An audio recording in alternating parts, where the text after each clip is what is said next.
Bom, nós então,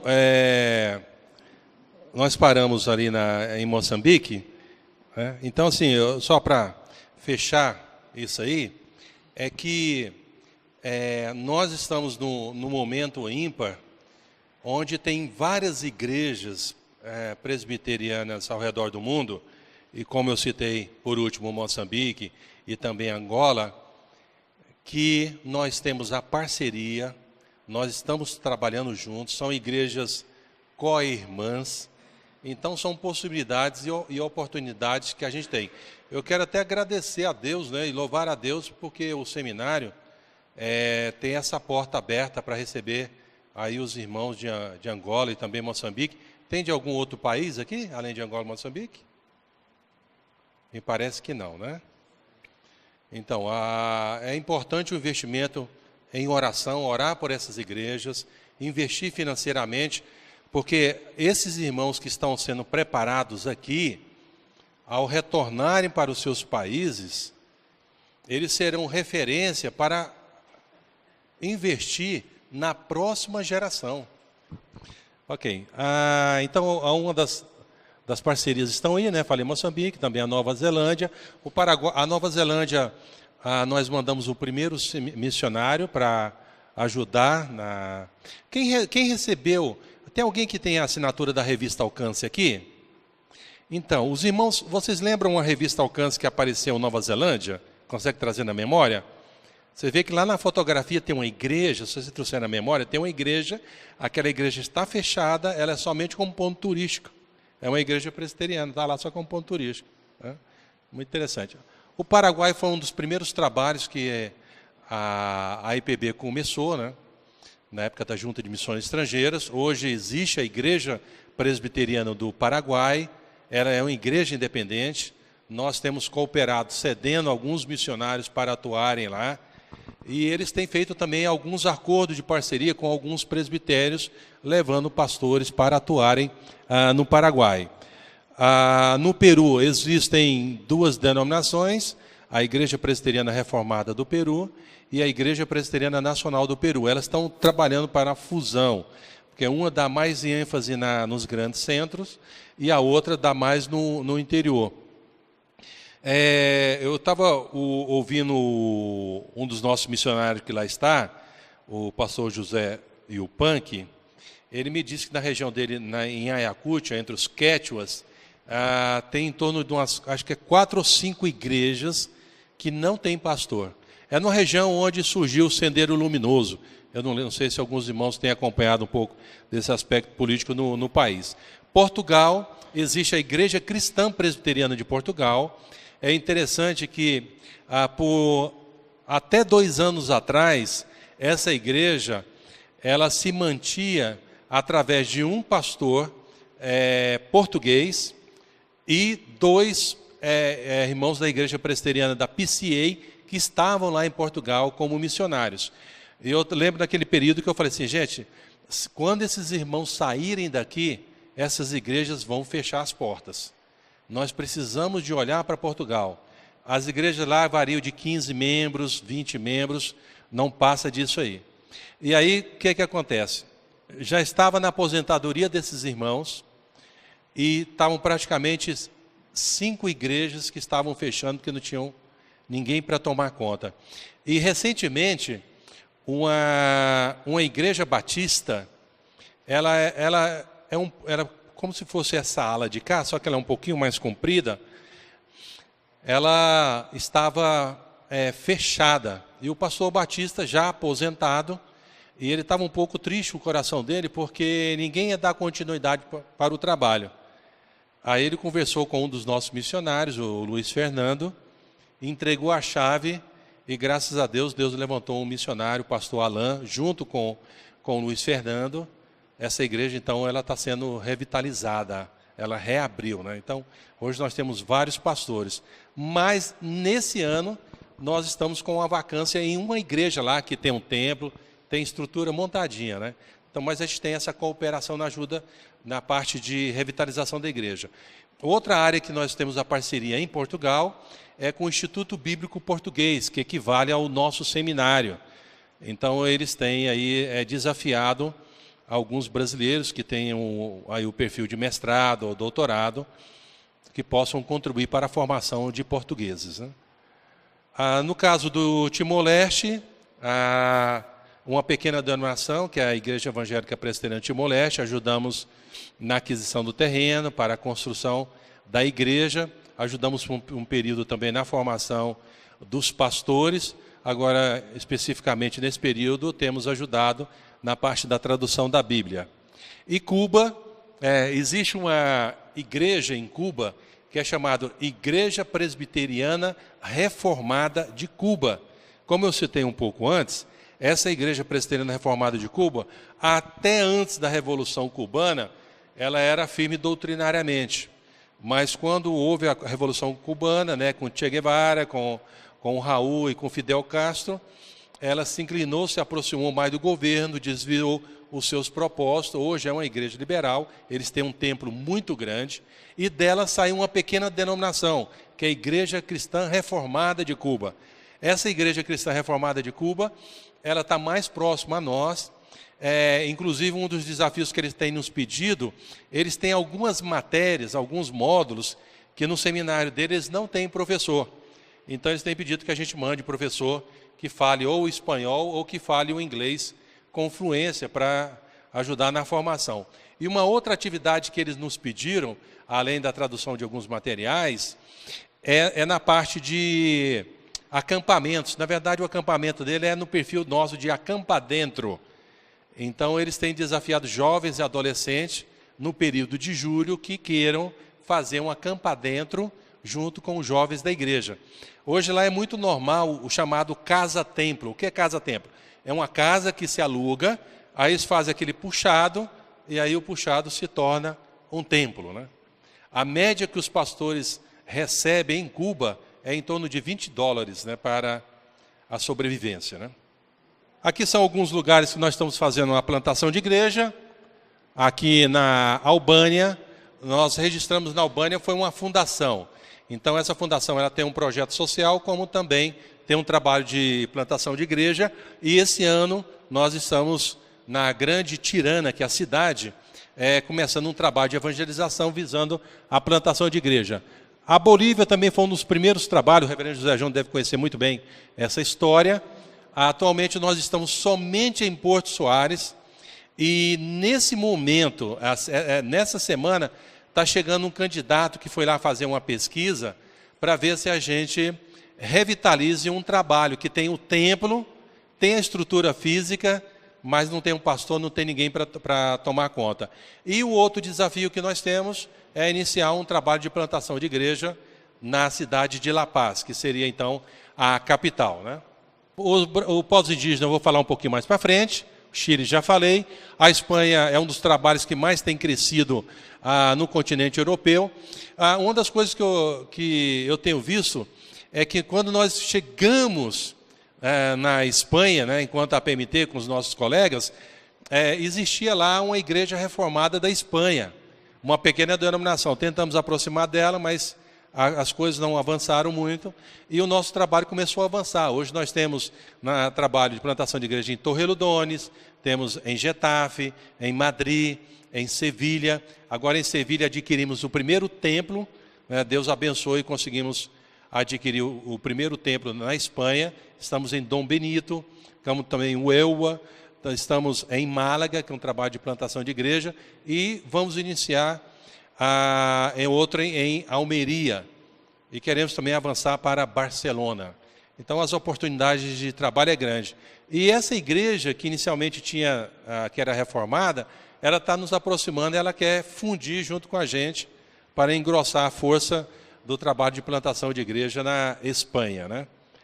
Então são oportunidades que Deus tem dado. Guiné-Bissau, existe a Igreja Evangélica Presbiteriana de Guiné-Bissau, é uma igreja independente, ele tem a liderança guineense, e nós temos ajudado com escolas, né? Temos ajudado na parte de saúde, plantação de igreja e também de ensino teológico. A mesma coisa que a gente trabalha em cooperação com o mesmo perfil em Angola, Moçambique, a gente também faz em Guiné-Bissau. Tempos em tempos, aqueles irmãos que vão surgindo aí como voluntários, que a gente trabalha para levantamento da passagem. Então, eles vão lá, dão um modo de 1 semana, outros que podem ficar 2 semanas, dão 2 semanas e têm ajudado na formação dos irmãos, né? A Guiné-Bissau falei, a Inglaterra também já citei, a Itália nós iniciamos o primeiro trabalho na Itália, próximo a Milão, na cidade de Legnano. E também Deus abençoou que fizemos a aquisição do primeiro local do nosso trabalho, né? O primeiro trabalho presbiteriano na Itália. Japão já citei, Nova Zelândia também, Panamá. Existem algumas igrejas pentecostais e neopentecostais no Panamá, e agora nós estamos trabalhando para plantar a primeira igreja presbiteriana no Panamá.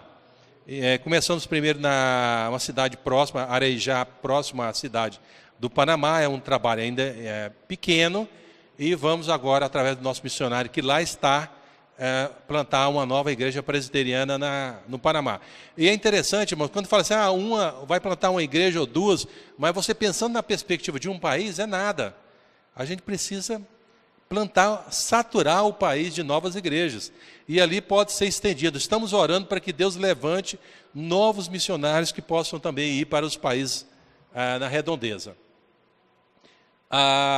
Paraguai já falei, Portugal também, Romênia, nós temos um trabalho de plantação de igreja na cidade de Mangalha. Agora nós redirecionamos 2 missionários para começar um trabalho na cidade de Brasov. E já tem uns 13 anos que estamos orando para Deus levantar missionários para trabalhar, começar um trabalho na cidade de Bucareste. Então, hoje nós estamos caminhando para fechar então a parceria. Vamos, se a Assembleia da PMT aprovar na semana que vem, que existe uma forte tendência que isso seja, de fato aconteça isso aí. Uma parte da Romênia, nós trabalhamos num território que tem húngaros, que são de origem da Igreja Presbiteriana Húngara. E aí todo o trabalho é junto à Igreja Presbiteriana Húngara dentro da Romênia. Aí tem aquele aspecto da Primeira Guerra Mundial, que eu citei muito rapidamente para os irmãos. Agora está abrindo uma outra vertente também dentro da parceria, de nós ampliarmos a nossa ação para trabalhar com os romenos dentro da própria Romênia. E aí nós temos alguns missionários que lá estão, né? O Senegal também já tinha dito, o Timor-Leste eu também falei, e agora temos um trabalho, o primeiro trabalho que foi plantado foi na cidade de Montevidéu, a primeira igreja presbiteriana de Montevidéu. E agora, recentemente, o nosso missionário, que atuava no Senegal, começou um trabalho de plantação de igreja também no Uruguai. Aqui são alguns trabalhos que nós temos. Temos o CFM, que é o Centro de Formação Missiológica. Inicialmente, irmãos, nós havia o desejo da PMT que, de alguma maneira, os nossos seminários presbiterianos pudessem incorporar um pouco do conteúdo missiológico. Mas a JET, na sua avaliação, ela entendeu que não daria para fazer as mudanças, né? Lamentavelmente, a gente vê que o nosso conteúdo programático dentro do seminário, ele não dá muita ênfase na área de evangelização, plantação de igreja. Já existe esse debate de reavaliação, mas na prática as coisas ainda não mudaram. Então, entendendo que para ser missionário, você precisa da formação ou no Instituto Bíblico ou no seminário. E também tem um aspecto da formação que envolve a transculturalidade. A PMT, então, cria o chamado CFM. O CFM ele tem como objetivo de formar pessoas que queiram trabalhar em contexto transcultural. As matérias que são apresentadas aqui não são matérias que aparecem na nossa grade curricular dos nossos seminários presbiterianos. Hoje é um excelente curso. Esse curso ele tem uma combinação muito boa, que são os professores que têm uma boa formação acadêmica e professores que têm experiência de campo. Muitos deles são dos nossos missionários. Então, pessoas que compartilham aquilo que está acontecendo no campo missionário e dentro da matéria que é apresentada. Esse CFM, ele é aberto para todos. Quem quer ser missionário da PMT, é necessário fazer o curso. Mas quem não quer ser missionário, pode fazer o curso todo, ou pode fazer alguns módulos. Lá no site da PMT você pode ver lá os módulos. Ele acontece em São Paulo, durante o ano todo, são 18 módulos. E agora abrimos uma extensão em Recife, que acontece dentro do Seminário Presbiteriano de Recife, só que o formato lá é diferente. É todo junho e todo janeiro. E aí, nesse caso, ele se torna um curso de 2 anos. Fazendo em São Paulo, ele é um curso de 1 ano. Tem o CLAESI, que é o curso de Língua, Antropologia e Educação em Contextos Transculturais. Ele tem como objetivo provocar irmãos que tenham interesse de investir a sua vida, o seu ministério, na área de tradução da Bíblia. Um pouquinho mais para frente, nós vamos fazer uma amostragem de alguns desafios na área da tradução da Bíblia. A preparação de mobilizadores, esse é um curso que a nossa colega Simone Alvarez dá nas igrejas e objetiva despertar nas igrejas mobilizadores de missões, pessoas que querem mobilizar as igrejas para terem uma visão missionária. A semana de orientação é uma semana onde a gente investe nos candidatos ao campo missionário, mostrando a estrutura da igreja, a dinâmica da igreja, a perspectiva da PMT, como funciona a PMT na gestão da obra missionária, para no fim dessa semana a pessoa falar assim, eu quero andar com a PMT ou não quero andar com a PMT. Então mostra os pressupostos da Igreja Presbiteriana do Brasil, através da PMT, na sua gestão na obra missionária. E o encontro de mobilizadores e líderes em missões é um encontro de um sábado intenso, onde a gente faz uma cooperação em conjunto com a Junta de Missões Nacionais, e aí nós mostramos os avanços, as perspectivas da obra missionária, possibilidades e oportunidades, e temos os workshops que envolvem essa questão da ação missionária. Outra vertente do trabalho missionário são os chamados projetos de curto prazo. Esses projetos de curto prazo, vocês devem ter acompanhado o que tem acontecido em várias partes do mundo, conflitos, terremotos, catástrofes, calamidades, como, por exemplo, terremoto na China, terremoto no Haiti, terremoto no Chile, no Japão, guerra no Líbano, guerra na Síria, Bósnia, o tsunami na Indonésia. Então, em todas essas catástrofes que eu citei, teve presente alguém da nossa equipe. Então, existe oportunidade e possibilidade, quando surge alguma catástrofe, da gente locar alguns irmãos que têm o perfil, dependendo da situação que se apresenta, servir em algum desses lugares para o alívio do sofrimento humano. E isso como estratégia de evangelização. Então, isso tem sido uma bênção muito grande, né? Essa foto de cima foi na Indonésia, no tsunami da Indonésia, e esse caminhão foi um caminhão que a gente tinha ganho, ele está alocado no seminário, no Senegal. Ele tem um consultório ambulatorial e um consultório dentário, né? Então, muitas vezes, são estratégias que se usam para a evangelização. Quando se envolve a questão do transcultural dentro do Brasil, lembra que no início eu citei que a PMT ela não somente tem a sua ação missionária para fora do Brasil, mas envolve o aspecto transcultural dentro do Brasil. Nós somos um país com dimensões continentais, então nós temos vários grupos étnicos. Nós temos quilombolas, nós temos ciganos, nós temos árabes no Brasil, temos chineses no Brasil, temos os grupos indígenas. Só para os irmãos dimensionarem, estima-se em torno de 4,5 milhões de libaneses no Líbano e mais de 6 milhões de libaneses no Brasil. Tem mais libaneses no Brasil do que no próprio Líbano. Ciganos, em torno de 1 milhão de ciganos. Então, todos esses grupos que a gente enquadra como transcultural, eles fazem parte do trabalho missionário da PMT. Então, um deles é entre os quilombolas. Outro é os hispânicos no Brasil, uma estimativa de em torno de 400 mil hispânicos na região de São Paulo. Tem igrejas que têm aberto, até algo muito interessante, alguns pastores estão aqui. Muitas vezes a gente só tem trabalho no domingo, ou talvez no sábado à noite, ou quarta à noite, podendo ter uma pequena variação aí, mas a maior parte das nossas igrejas, elas são fechadas.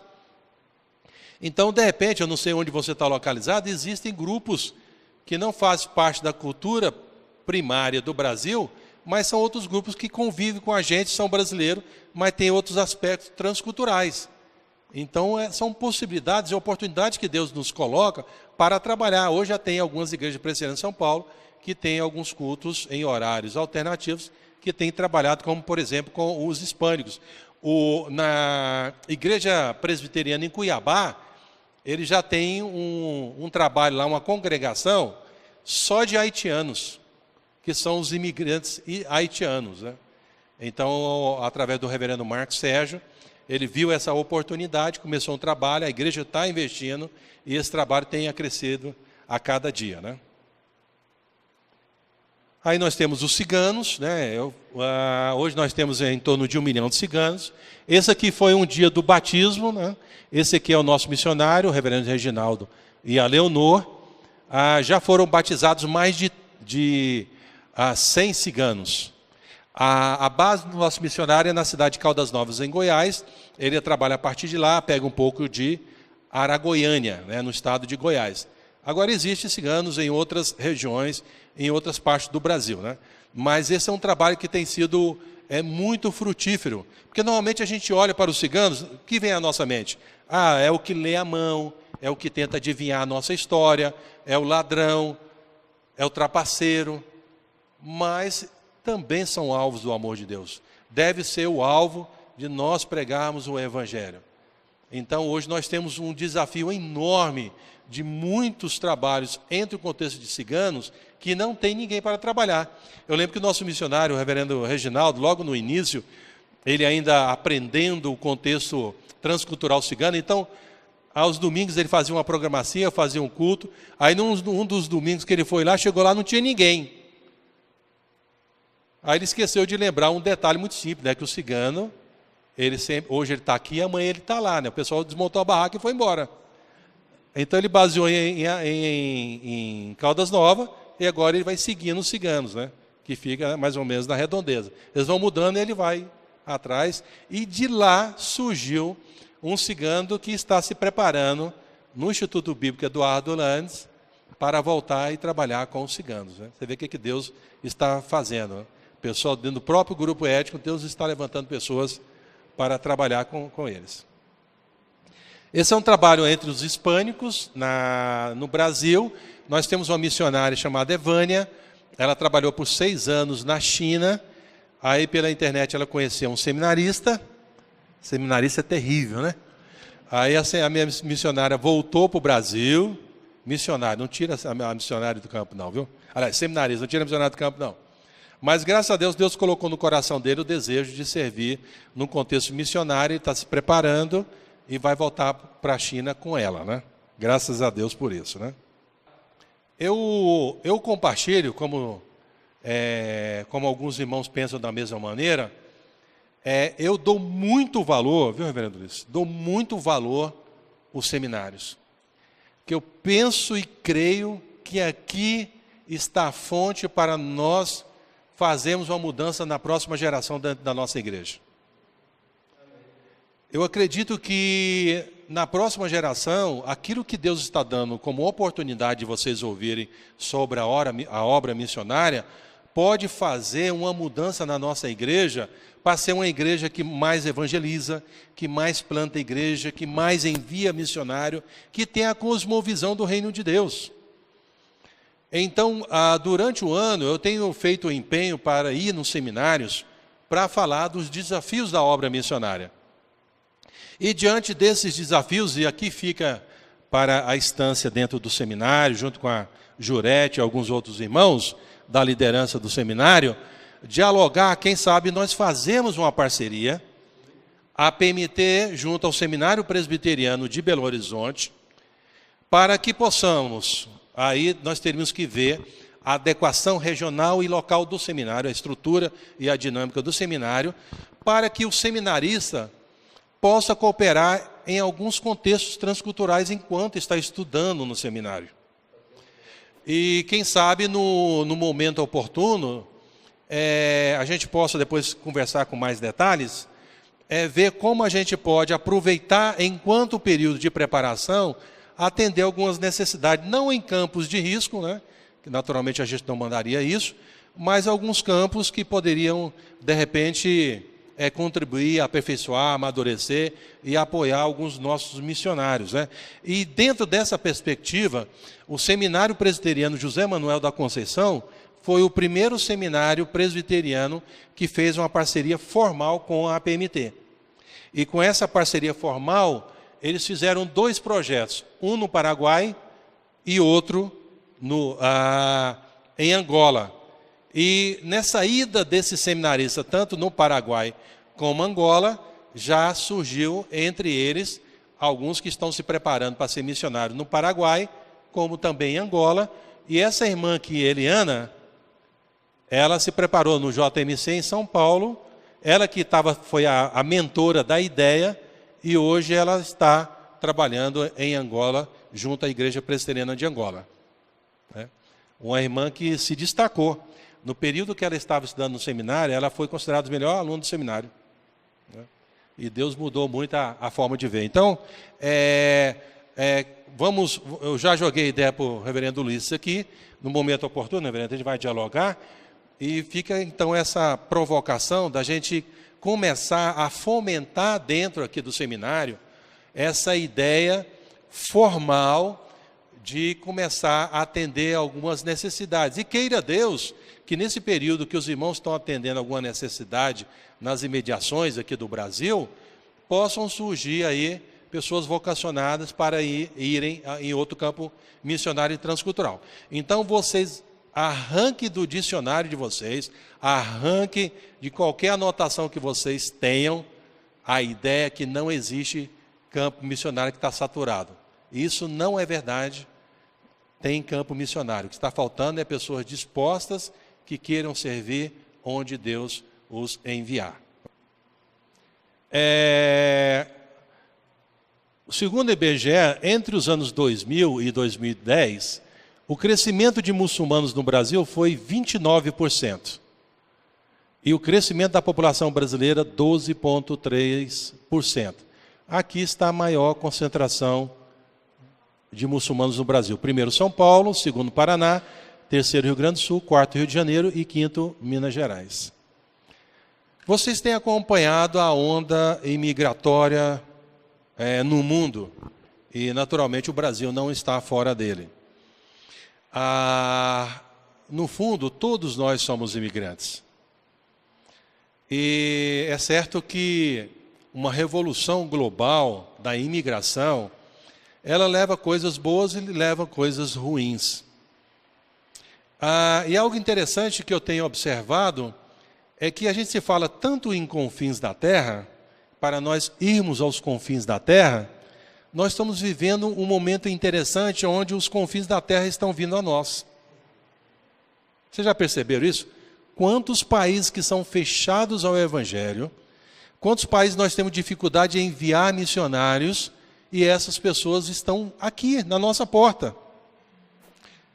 Então, irmãos, nós não podemos perder a oportunidade de criar estratégia para alcançar. Se eles vão viver no Brasil por resto da vida, a oportunidade está para pregar o Evangelho. Se eles vão viver por um período curto e depois vão voltar para seus países de origem, eles podem ter os pressupostos bíblicos, a mensagem da cruz de Cristo, e aí, conforme a vontade soberana de Deus em transformar os seus corações, eles estarão levando para os seus países a mensagem do Evangelho. Algumas perspectivas para o futuro, né? Recrutar 100 mais novos missionários, né? Recrutar mais 100 novos missionários nos próximos 10 anos. Já chegamos à metade disso aqui, irmãos. Formação de 200 novos alunos no CFM para os próximos 15 anos. Já passamos da metade disso. Outra perspectiva, maior investimento na tradução da Bíblia. Vamos falar um pouco mais sobre isso.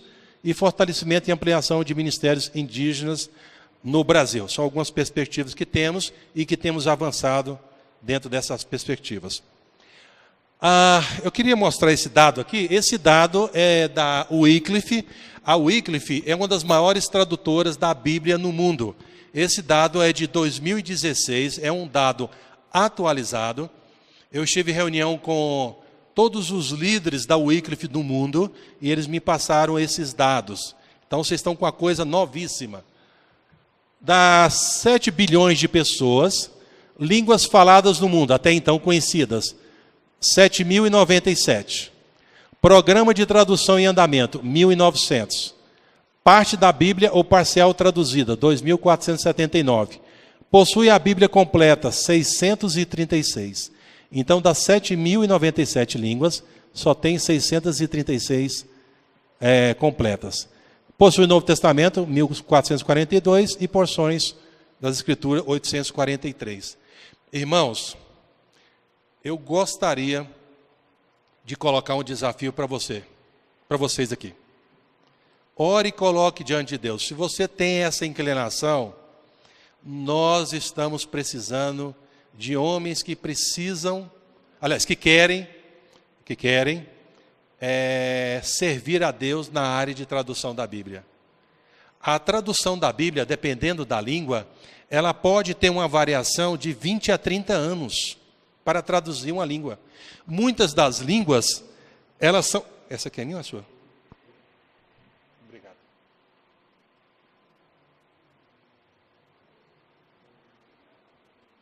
Muitas dessas línguas são ágrafas, ou seja, não tem escrita.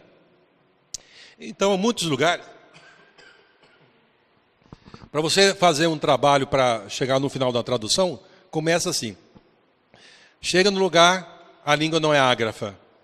Então, você tem que começar a pegar os sons da língua, para depois criar o alfabeto, para depois alfabetizar, para depois evangelizar, e os evangelizados ajudarem na tradução. A Bíblia da Missão Kaiowá foram 50 anos. E eu fico impressionado, a Bíblia sendo um livro precioso como ela é, muitas vezes nós não damos importância a ela. É meio estranho falar isso para líderes e pastores, né? Mas a minha caminhada nas igrejas no Brasil, alguma coisa está me surpreendendo e me trazendo muita tristeza. Os crentes não estão levando Bíblia para a igreja. E pior, os pastores também não. E o pior, na hora do culto, quando você está pregando, ele não larga a bendita da internet. Ele não larga o maldito do WhatsApp. Eu não estou dizendo que essas tecnologias não vieram favorecer a obra missionária. Vieram, porque hoje você tem comunicações globais, a facilitação da propagação do evangelho, da informação é rápida. Mas a gente tem que entender a importância das coisas e separar as coisas.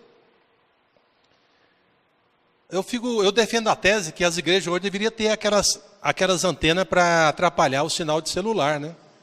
Igual tem presídio, né? Hoje, pessoas saem da sua casa, na metade do caminho, lembram que esqueceu a Bíblia, ele vai para a igreja. Algumas delas saem da sua casa, vai para a igreja, na metade do caminho, lembrou que esqueceu o smartphone, ela começa a ter tremedeira e ele volta. É verdade ou não é? A gente sabe que é.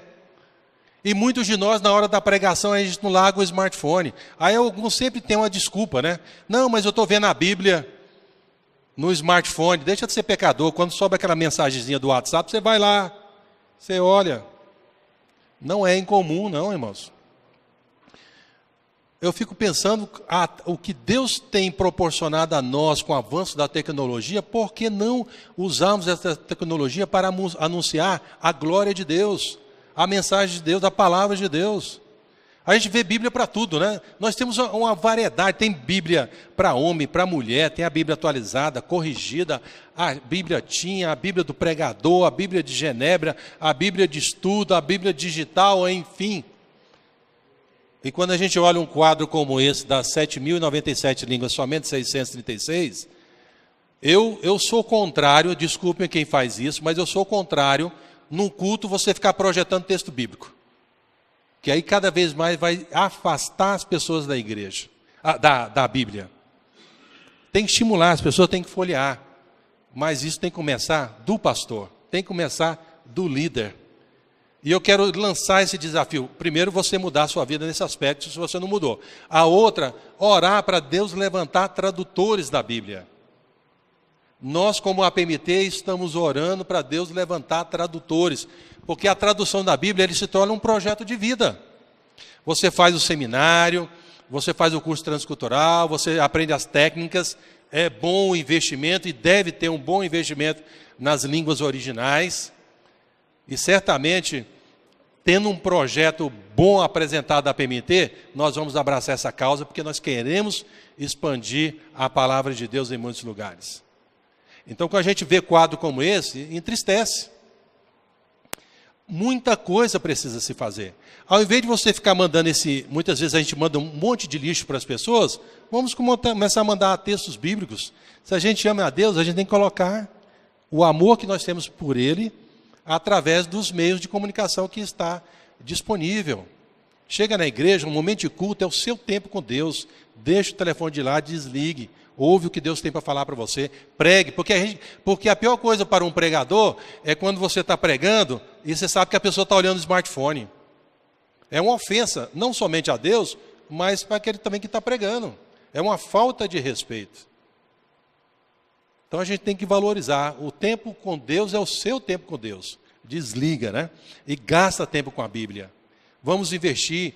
Graças a Deus, Deus tem levantado alguns missionários da APMT, mas é muito pouco a demanda. Quem sabe, reverendo, eu queria lançar uma ideia para o irmão.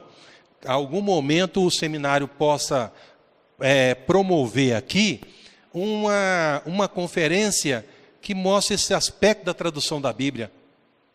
Os desafios da tradução da Bíblia, a história do nascimento da Bíblia de várias línguas. Quem sabe Deus possa levantar algum irmão aqui, e aí daqueles irmãos que emergirem com a possibilidade, vamos interagir com a PMT, que a PMT estaria disposta de abraçar essa causa juntos.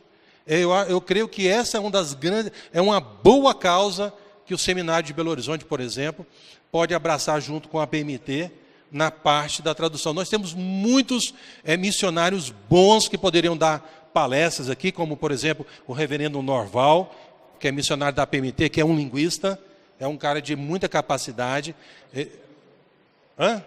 O Cássio Silva também, que é outro missionário. Então, nós temos, hoje, dentro da nossa igreja, eu diria que, dentro das suas áreas, está entre os melhores do Brasil, né? Então, está à disposição, sou missionário da PMT e certamente estaria disposto a vir aqui servir e compartilhar essa necessidade. Dentro do contexto indígena, nós temos trabalhado nessas áreas de evangelização, plantação de igreja, tradução bíblica, né, projetos na área médica, na área agrônoma. Alguns desafios que nós temos aqui na América Central. Como eu citei para vocês no início, nós iniciamos, ainda é muito novo o trabalho no Panamá, mas nós queremos alcançar a América Central e também aqui a região do Caribe. Nós estamos, como dentro do nosso plano global, plantar igreja na Guatemala, na Nicarágua, em Honduras, ajudar a igreja reformada de Cuba. Então, as possibilidades são imensas, né? Ainda nós só temos o reverendo Gilberto e o Luiz Otávio, e um casal como missionário colaborador da Igreja Presbiteriana de Uberaba, que ela é advogada, ele é empresário, ele abriu mão do trabalho dele, da empresa dele, deixou lá com o pai dele, por 1 ano, ele está dedicando, servindo a Deus, o casal, a família, por recursos próprios, um trabalho que está iniciando para plantar uma nova igreja no Panamá. Veja bem o que Deus está fazendo, né? Aqui são os países, é um outro desafio, nós estamos atuando nessas regiões aqui, né? Mas agora a PMT também está concentrando os seus esforços para a região dos Balcãs. A região dos Balcãs é a região aqui do leste europeu. E os países que compõem a região dos Balcãs é a Albânia, Bósnia, Chipre, Croácia, Eslovênia, Grécia, Kosovo, Macedônia, Montenegro, Romênia e Sérvia. Desses países aqui dos Balcãs, nós estamos na Albânia e na Romênia. E agora, no futuro breve, no ano que vem, depois que o nosso missionário aprender a língua, nós vamos entrar em Kosovo.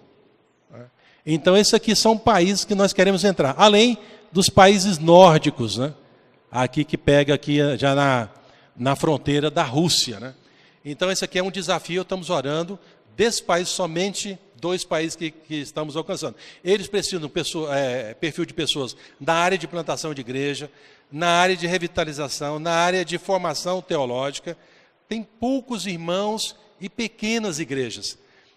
Daqui 2 semanas, o reverendo Carlos Delpino, talvez alguns irmãos aqui o conhecem, então ele está indo para essa região para fazer um seminário na área teológica e também dando uma ênfase aí no aspecto da reforma protestante.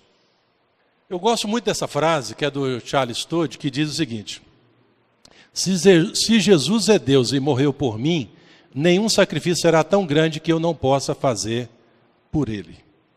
Irmãos, nós só temos uma vida, e a nossa vida está passando muito rapidamente. Nós não podemos desperdiçar o tempo precioso que Deus está dando a mim, está dando a você. Nós não estamos nesse mundo para fazermos relações públicas. Nós estamos nesse mundo para darmos o ultimato. É o reino de Deus presente. As oportunidades, algumas delas que eu tenho citado aqui, elas estão aí à nossa porta, dentro da nossa igreja, dentro da nossa denominação. É só você falar assim: Senhor, eis-me aqui. Não pergunta se Deus chamou, porque Ele já te chamou há muito tempo. Falta só você ir. Ele está dando a oportunidade aqui, dando a você a oportunidade de aproveitar a sua experiência, o seu perfil, para servir no campo missionário. Se apresente como servo, e certamente vai ter muitos lugares onde Deus pode alocá-lo. Muitos campos existem. A PMT hoje, para se tornar missionário, alguns receberam a revista e outros não, mas aos que faltaram eu vou mandar para o reverendo Ulisses, depois ele vai distribuir, mas na página 27 da revista da Mongólia, para quem tem, na página 27 tem a lista para se tornar missionário da PMT. Parece ser uma lista grande, mas não é. As coisas são muito fáceis. Muitos de vocês já estão aí formados, tem pastores que já estão formados, hoje outros que estão se formando. É a formação teológica, é o curso transcultural, carta de recomendação e outros pré-requisitos básicos que são necessários. Uma das últimas pesquisas sérias que foram feitas no Brasil foi feita pela CEPAL através do missionário Ted Limpey. E a conclusão feita por ele, junto às agências missionárias interdenominacionais e denominacionais, a conclusão foi que os missionários que mais voltam rapidamente do campo missionário são os que tiveram pouca formação teológica ou missiológica. Porque nos momentos de turbulência, nos momentos de crise, são as nossas convicções bíblicas que nos faz permanecer. Então, ele chegou a essa conclusão nos dados. E eu compartilho com vocês dessa verdade que é importante se preparar. Mais urgente do que você tem Deus. Mais urgente que você tem Deus. Então, a preparação, ele é uma preparação muito importante. A dedicação nos estudos, porque você depara com muitos aspectos em campos missionários que você, de repente, entra em crise, né?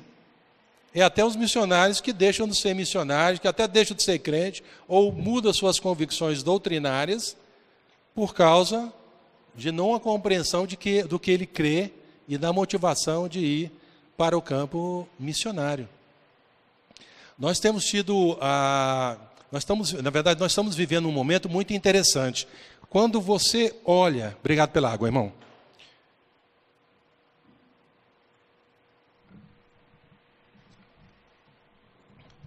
Quando você olha para o movimento missionário no Brasil, você volta lá em 87, por exemplo.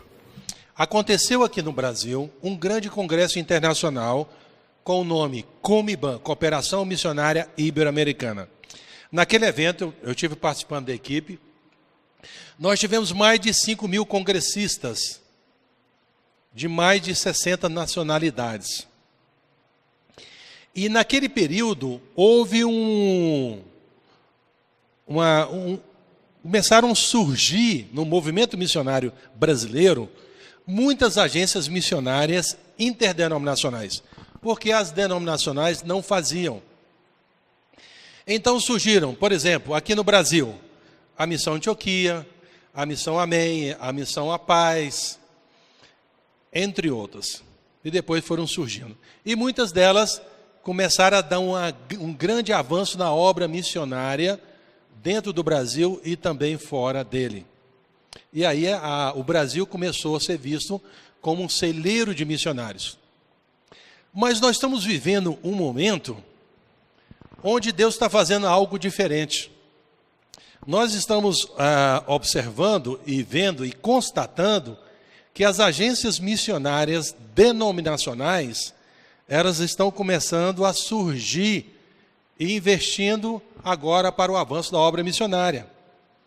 A Assembleia de Deus, por exemplo, já me chamaram algumas vezes para falar no evento da agência denominacional deles, pelo menos umas 5 ou 6 vezes, já me chamaram para ir. A IPI está começando a emergir, a Quadrangular também está começando a emergir. Hoje a maior agência missionária ainda é a Convenção Batista Brasileira, através da Junta de Missões Mundiais. E nesses últimos 17 anos, nós estamos vivendo um momento onde nunca na história da Igreja Presbiteriana no Brasil, do avanço da obra missionária, baseado um pouco daqueles dados que eu apresentei para vocês. Então, estatisticamente, nós estamos sendo a agência denominacional que mais cresce no país. E muitas delas têm nos procurado, de outras denominacionais, nos procurado para, então, compartilhar o que Deus está fazendo dentro da igreja. Então, nós estamos vivendo um momento onde há um despertamento, há uma ação crescente, as oportunidades, nós estamos em 41 países, mas hoje as conexões que temos, sem dificuldade nenhuma, nós poderíamos aumentar pelo menos 50 novos países. Pelo menos 50 novos países. Sabe por que a gente não faz? Porque a demanda de vocacionados não está atendendo à necessidade do campo. Mesmo a gente tendo esse crescimento enorme de novos missionários que estão no campo, mesmo esse crescimento enorme de candidatos, ainda isso não atende à demanda que nós temos de pessoas, de denominações, de grupos em várias partes do mundo que têm entrado em contato conosco. Então esse é o momento que Deus está proporcionando a cada um de nós a colocarmos à disposição para servi-lo no campo missionário transcultural. Eu fui convidado para falar num congresso lá em Portugal, e o tema que eles me deram foi o mito da diáspora brasileira. O mito da diáspora brasileira, foi o tema. No fim da minha palavra, eu concluí que no Brasil, nós estamos vivendo um momento onde a igreja está começando a despertar para missões. E algumas, grave quem estava dormindo, para não pegar metade de frase que eu vou falar. Algumas agências missionárias interdenominacionais já não têm mais necessidade de existência. Ela só. Faria sentido se ela agregasse a igreja local e juntos, a gente, então, em cumplicidade com uma visão, avançaríamos a favor da obra missionária e não ficaríamos aí nessa competição paralela. Mas como aqui eu estou falando da nossa, da denominacional, não quero falar das outras, eu coloquei um quadro para vocês que todos vocês podem fazer parte. Vocês podem orar, todos nós devemos fazer. Vocês podem investir, como também vocês podem participar. Ou na área de evangelização, ou na área de plantação, de igreja, ou na área de educação, ou ensino teológico, ou ação social, qualquer que seja um desses ramos. Agora, lembrando sempre, a APMT não chama nenhum profissional, não chama nenhum acadêmico, mesmo sabendo que isso é importante e vocês todos devem investir, sendo possível. Nós chamamos missionários que queiram servir a Deus, ser servo de Deus. E aí, conforme a sua configuração de formação, poderá ser útil em algum campo.